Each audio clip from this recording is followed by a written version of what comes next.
नमस्ते, तव्हांजो स्वागत आहे पंहिंजे चैनल हिंदू सिंधी किचन में। अॼु असां ठाहींदासीं मिठाई बूरे जी। तमामु घणी डिलीशियस ऐं टेस्टी आहे। तव्हांखे ज़रूरु पसंदि ईंदी। आसान आहे, तव्हां घर में बि तयारु करे सघंदव। ॾिसो त मां कीअं तयारु कई आहे। तव्हां मूंखे ॿुधाइजो, फीडबैक ॾिजो त कीअं तयारु थी आहे।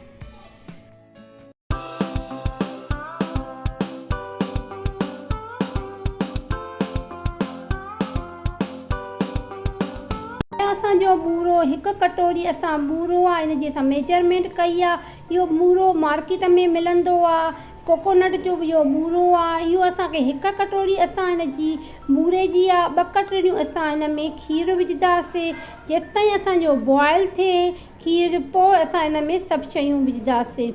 त्योहार अचण वारा आहिनि, कड़वा चौथ अचण वारी आहे, दिवाली अचण वारी आहे। तव्हां उन में तयारु कंदव। इहा रेसिपी होममेड रेसिपी आहे, जल्दी तयारु थींदी आहे। तव्हांखे ज़रूरु पसंदि।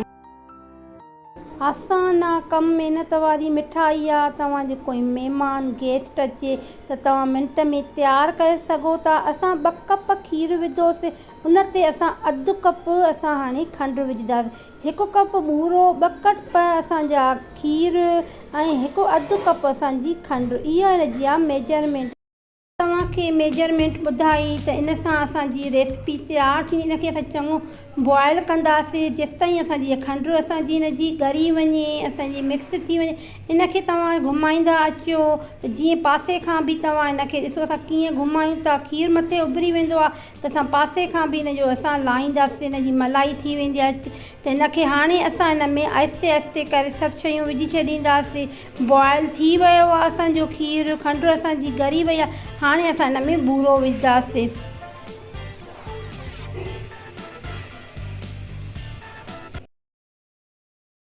चीनी ऐं खीरु काफ़ी हद ताईं खणिजी वियो आहे। हाणे असां इन में बुरांदा यानी कि असां इन में बूरो विझंदासीं जेको असां मेजरमेंट करे रखियो हुयोसीं। इन में असां चङी तरह सां इनखे मिक्स करे छॾींदासीं। थोरी शइ मां असांजी सुठी मिठाई तयारु थी वेंदी। ॾिसो असांजी मिठाई तयारु थिए थी। इनखे असां ख़ुश्क कंदासीं। जीअं असांजो इहो खीरु असां इन में विधो होसीं, खीरु इन में मिक्स थी वञे, ख़ुश्क थी वञे।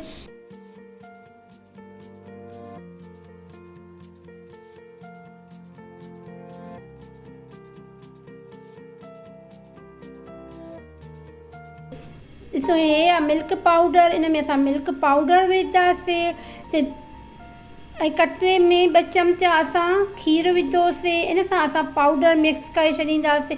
तव्हां कंहिं बि कंपनीअ जो पाउडर इन में मिल्क पाउडर तव्हां इन में विझी सघो था। मिल्क पाउडर असांजो 20 रुपीज़ जो असांजो शाशे हुयो। असां इन में सॼो इन में विझी छॾियोसीं। थोरो खीरु विझी करे असां इन में मिक्स कयो जीअं गुटलियूं न थी वञनि। पाउडर इहो इन में असांखे कंहिं बि शइ जी ज़रूरत न पवंदी। इन में असांखे न माए जी ज़रूरत पवंदी, ॿिए कंहिं बि शइ जी न। तव्हां टेस्ट करे ॾिसो था। असां इन में मेजरमेंट असांजी सफ़ा सही हुई खंड जी। असां इन में इहा विधीसीं। तव्हां वधीक खाईंदा हुजो त तव्हां इन में ज़्यादा विझी सघो था। हे आहे ड्राई फ्रूट। असां तव्हांखे जेको नट्स वणंदा हुजनि तव्हां इन में विझी सघो था। असां बादामियूं ऐं पिस्ता विधासीं। कुझु असां मथां गार्निश कंदा, कुझु असां इन में अंदरि मिक्स कंदा। ॾिसो असां कीअं इन में असांजो तयारु थिए थो असांजी मिठाई। मां ॿियूं रेसिपियूं बि इन में तयारु कयूं आहिनि। मिठाइयूं कयूं आहिनि, मूंगी मिठाई कई आहे, माजून कई, उहो बि असांजो तमामु घणो टेस्टी ऐं मज़ेदार आहे। तव्हां ज़रूरु ट्राए कजो। हाणे दिवाली अचण वारी आहे, तव्हां इहे रेसिपियूं घर में तयारु करे सघो था। मिठाइनि में इलायची पाउडर पवंदो आहे। असां इन में इलायची पाउडर न विधो आहे। इलायची विझंदासीं त इन जो टेस्ट चेंज थी वेंदी। असां इन में न विझंदासीं। इनखे असां हाणे ख़ुश्क थी वियो आहे। तव्हांजे लाइ एतिरी महिनत कयां थी, सुठियूं सुठियूं रेसिपियूं मां तव्हांजे लाइ रेसिपियूं अपलोड कयां थी। तव्हां मुंहिंजे चैनल खे लाइक कयो, शेयर, कमेंट, सब्सक्राइब कयो। व्यू ॾियो त मां तव्हांजे लाइ एतिरियूं सुठियूं रेसिपियूं तयारु कयां। असां इन में 2 चमचा गिहु विझंदासीं। असांजो ख़ुश्क थी वियो आहे असांजी मिठाई। हाणे असां इन में 2 चमचा असां इन में गिहु विधोसीं, मिक्स कंदासीं। तव्हां मलाई बि विझी सघो था। ॾिसो असांजो तयारु थी वई आहे हाणे असांजी मिठाई।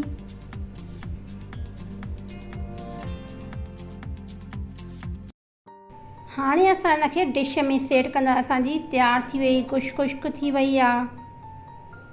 डिश में असां गिहु हणंदासीं। जीअं असांजी चकी सुठी तयारु थी वञे असां हिनखे चङी तरह सां असां डिश खे गिहु हणी छॾींदासीं। तव्हांखे चोरस कोई बि डिश हुजे उन में असां चकी तयारु कंदासीं। इन में असां सॼी मिठाई इन में विझी छॾींदासीं। मथां असां हिन में गिहु हणंदासीं। जीअं असांजो इहो ड्राई फ्रूट असां कटे रखियो इहो असांजे लॻी वञे, चिपकी वञे, जीअं असांजी चकीअ में निकिरे न।